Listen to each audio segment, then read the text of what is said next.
26 वर्षों से यह शरीर विभिन्न सांसारिक रोग व्याधि जरा पीड़ाओं से ग्रसित रहा है, परंतु अपने गुरु के दिए गए लक्ष्य,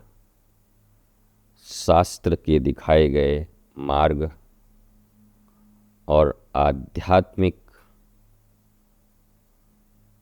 शिखर की ओर जाने की आकांक्षा ने सदा से शरीर के इन पीड़ाओं व्याधियों को पीछे धकेलकर मानवीय जीवन के चरम परम लक्ष्य को पूर्ण करने के लिए सदा आगे बढ़ते रहे। मुझे स्मरण है 1998-99 के दौर में ही एक भयंकर व्याधि और पीड़ा का प्रारंभ हुआ, जिसमें बहुत सारी शारीरिक रिएक्शंस भीतर में रोगों के हुए और एक बहुत इस पंच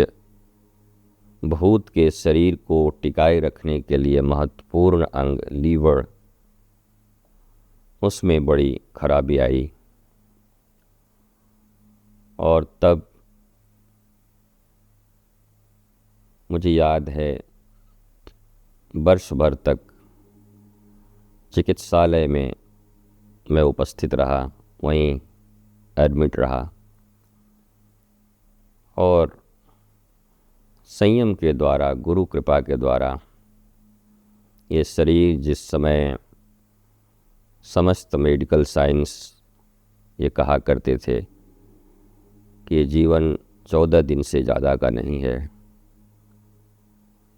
परंतु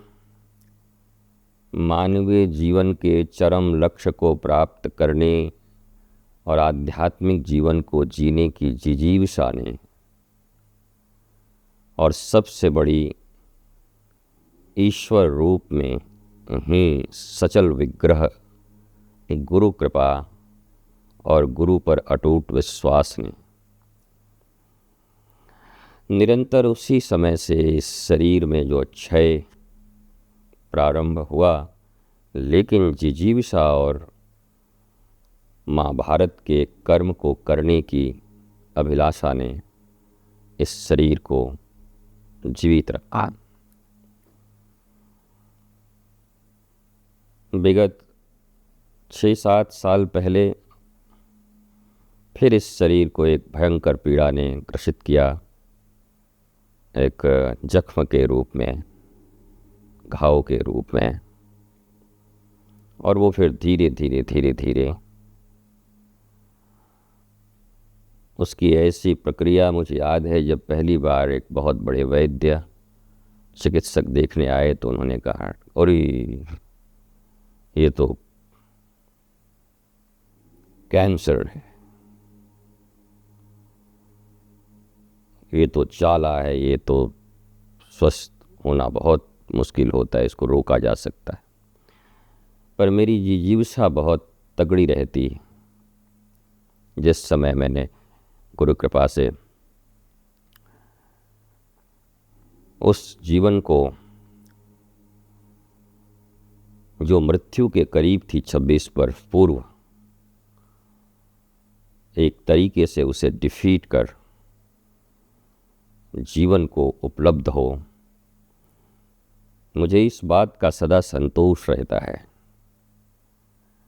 कि जीवन के प्रत्येक क्षण जीवन एक उत्सव। अभी भी जब मैं बहुत भयंकर पीड़ा और शारीरिक तकलीफ, रुग्णता और जर्जरता से गुजर रहा हूँ, तब भी बीच बीच में मेरे चेहरे पे मुस्कुराहट होती, होठों पे, मैं इसे भी रोगोत्सव के रूप में मनाता हूँ। इस शरीर में, चाहे वो शरीर किसी का हो, जन्म लिया है तो रोग व्याधि जरा सब आने हैं। यहाँ गौतम बुद्ध, ऋषि, महर्षि, मुनि,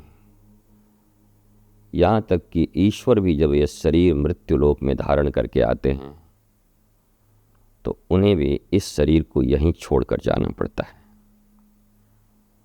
वो शाश्वत हैं, चिदानंद हैं, लेकिन इस मृत्यु लोक के नियम को पूर्ण करके यहाँ से सबको विदा होना होता है।